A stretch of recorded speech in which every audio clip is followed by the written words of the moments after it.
Bonjour les amis, aujourd'hui je vous parle des institutions internationales. On a longtemps décrié les effets pervers de l'aide internationale et certains ont même affirmé que l'aide apportée par les institutions internationales était une aide fatale, comme l'économiste zambien Dambisa Moyo dans son livre L'aide fatale que j'ai présenté à l'occasion d'une chronique sur une de mes pages Facebook qui s'appelle le docteur Aïcha Yatabari, où je présentais des livres, des essais sur le développement durable, les politiques économiques qui impactent la santé, l'environnement et les femmes.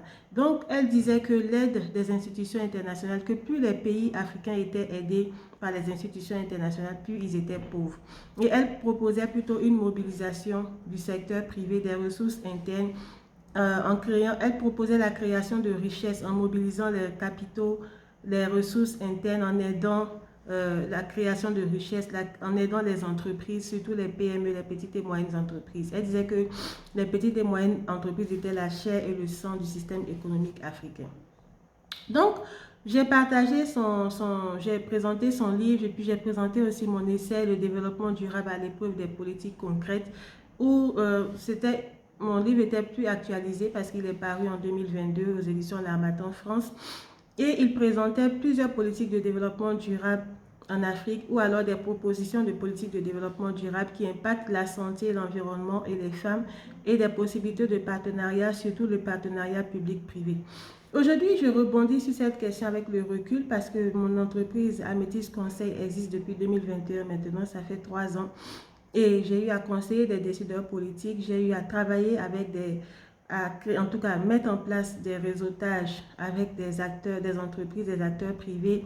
Et j'ai travaillé avec des associations dans le cadre d'une initiative dont j'ai déjà parlé ici, qui est le prix du meilleur président africain et du leadership politique aligné avec le développement durable. Et parmi les présidents que nous avions sélectionnés pour recevoir ce prix, il y avait le président du Rwanda que j'apprécie beaucoup pour des politiques sociales pour les femmes et pour l'environnement qu'il a eu à mettre en place, la couverture santé universelle. Ils sont à plus de 90% de taux de couverture grâce à un leadership fort, plusieurs politiques alignées avec la biopolitique. Et ces politiques environnementales, la propreté de la ville de Kigali, j'ai souvent vanté les mérites de sa politique sociale et les femmes aussi. On dit que le Rwanda est un paradis pour les femmes. Mais pourquoi les experts? Parce que ce prix a été décerné grâce à une notation d'experts du développement durable, des personnalités qui sont à la tête de la société civile dans plusieurs régions d'Afrique, dans le domaine de l'environnement, dans le domaine du genre, mais aussi des intellectuels qui réfléchissent à l'avenir du continent africain. Et moi, évidemment, j'étais la présidente du jury. Il y avait aussi la société civile qui a participé par des votes. Mais pourquoi les experts, la notation du Rwanda était faible au niveau des critères? Parce que nous avions 5 critères, la vision, la construction d'infrastructures, les politiques sociales, les politiques en lien avec le développement durable qui considère la santé, l'environnement et le genre. Il y avait aussi la paix et la stabilité et le niveau d'indépendance vis-à-vis des institutions internationales. Et c'est ce point-là qui a été le point faible du Rwanda, en plus de l'absence d'alternance démocratique. Mais c'est surtout la grande dépendance du Rwanda à des institutions internationales comme l'Union européenne, qui n'est pas mauvaise en elle-même, mais nous avions fixé comme critère un fort niveau d'indépendance aux institutions internationales parce que nous sommes pour la coopération, pour le partenariat, mais aussi pour mobiliser les ressources internes du continent africain et établir des connexions, des partenariats avec ces institutions internationales, mais d'une manière différente. Je m'explique. Je prends le cas de l'industrie pharmaceutique en Malaisie. La Malaisie est un pays où ils ont un niveau, ils sont très développés sur le plan technologique et aussi au niveau de l'industrie pharmaceutique, ils sont bien avancés, bien développés. Ils ont même introduit la médecine traditionnelle à laquelle ils allient leurs performances technologiques pour produire des médicaments traditionnels sûrs. Donc, il y a la sécurité au niveau de l'innocuité, il y a l'efficacité aussi de ces médicaments. Et vraiment, c'est modernisé et tout. Et le secteur privé est bien développé dans le domaine de l'industrie pharmaceutique, de la valorisation de la production et de la commercialisation de médicaments traditionnels améliorés. Mais ils ont aussi des médicaments pharmaceutiques de synthèse aussi, où ils sont certains domaines dans lesquels ils sont bien développés. Donc, les deux principaux problèmes de l'industrie pharmaceutique, c'est la mobilisation de capitaux, surtout en Afrique, la mobilisation de capitaux et la technologie. Et j'avais proposé ici de développer des partenariats dans ce sens, parce qu'il y a des acteurs privés en Afrique qui sont capables de mobiliser des capitaux, mais ils ont besoin de créer des partenariats avec des institutions internationales de financement ou qui apportent une assistance financière ou technique. Pas forcément des prêts, ça peut être des garanties, parce qu'il y a certaines institutions en termes d'assistance financière et technique qui apportent des garanties pour des prêts. Donc ces acteurs privés-là, pour mobiliser des capitaux, ils ont besoin de collaborer, d'établir des partenariats avec certaines institutions internationales de financement ou d'assistance technique qui sont là, qui sont des institutions internationales qui apportent des garanties pour des prêts. Notons que les institutions internationales collaborent de plus en plus avec la finance islamique. Il y a des partenariats entre certaines institutions internationales de ce genre, comme j'ai cité, comme la Banque mondiale, etc., et qui sont localisées sur plusieurs continents, qui collaborent avec les institutions de la finance islamique, parce que ces institutions internationales de financement ont besoin de diversifier leurs sources de financement elles-mêmes, et aussi parce que les institutions de la finance islamique ont besoin que les populations avec lesquelles ces institutions travaillent soient sensibilisées à la finance islamique. Donc voilà l'intérêt d'un partenariat entre les institutions internationales de financement et d'assistance technique avec les institutions de la finance islamique.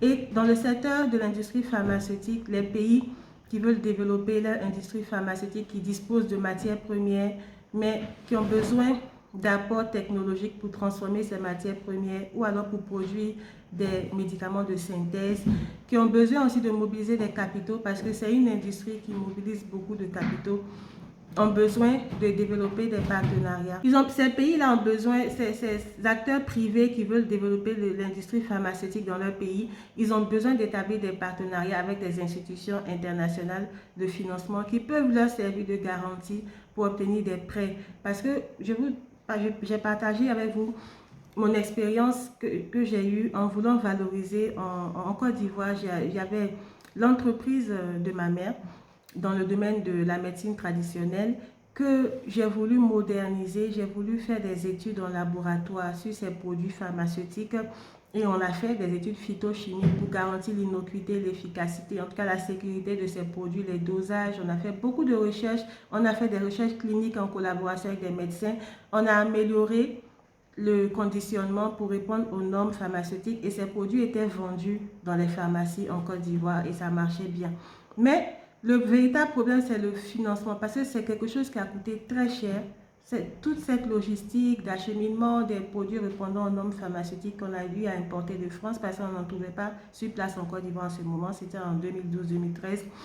Les recherches ont coûté cher, les recherches cliniques, etc., etc., toute la logistique. Donc, c'est quelque chose, si on veut industrialiser, par exemple, le secteur de la médecine traditionnelle en Afrique, c'est quelque chose qui coûte cher. Les acteurs privés qui se lancent dans cette dynamique, ils ont besoin d'être accompagnés, mais pas forcément par l'État. Ils peuvent, à travers les institutions internationales qui financent ou qui aident les acteurs privés dans les politiques d'industrialisation inclusive et durable ou dans le domaine de la santé, ces institutions internationales peuvent appuyer ce genre d'acteurs, ou on peut développer aussi des partenariats publics-privés, où les États aussi vont intervenir d'une manière ou d'une autre, créer des connexions entre le secteur privé et les institutions internationales. C'est une manière de mobiliser les ressources internes du pays et sans tomber dans la dépendance aux institutions internationales.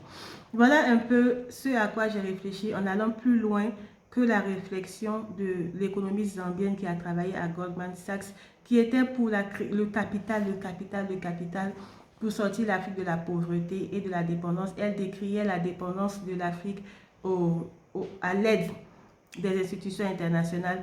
Moi, en 2021, quand je faisais ma présentation de son livre, j'ai parlé de la nécessité effectivement de la création de richesse, le capital, mais aussi j'ai mis l'accent sur l'aspect social, c'est-à-dire qu'en Afrique, les réalités font qu'on ne peut pas décliner l'aspect social, c'est-à-dire tout l'impact environnemental de nos politiques, tout ce qui concerne l'aspect social des politiques de croissance économique, on doit forcément l'intégrer. C'est pour ça que je me suis positionnée pour un développement durable, une industrialisation durable et inclusive en Afrique. En allant plus loin dans ma réflexion, grâce à mes activités de conseil, j'en suis venue à la conclusion, et aussi en me basant sur mon expérience, j'en suis venue à la conclusion que les pays africains ou alors d'autres pays comme l'Asie du Sud-Est, en Malaisie, où ils veulent développer encore plus leur industrie pharmaceutique, sont confrontés à 3 défis. L'approvisionnement énergétique respectueux de l'environnement, ou en tout cas un mix énergétique où on a des énergies renouvelables, des énergies décarbonées respectueuses de l'environnement. Deuxièmement, mobiliser les capitaux, les acteurs privés, établir un partenariat avec les institutions internationales de financement ou d'accompagnement et le secteur public, c'est-à-dire les États, et prendre en compte davantage l'aspect social dans tout ce qui est croissant, dans la dynamique de croissance économique, dans la dynamique d'industrialisation, afin que cette industrialisation soit durable, inclusive et qu'elle réponde aux défis en termes de politique sociale auxquels sont confrontés ces continents que sont l'Asie et l'Afrique. Merci. Et je vais partager le lien parce que j'ai beaucoup de contenu dans ma boutique Shopify en ligne. C'est une boutique où je propose des solutions aux décideurs politiques pour accroître leur influence, mais aussi des solutions numériques pour les décideurs en santé. Donc, on a plusieurs applications qui vont venir bientôt. J'attends d'atteindre 1000 abonnés. Quand je vais atteindre 1000 abonnés, je vais partager maintenant ces produits numériques. Il y a des applications pour le suivi et la prise en charge de la tuberculose dans un contexte de difficultés d'accès au système de santé. Il y a des applications pour l'industrie pharmaceutique.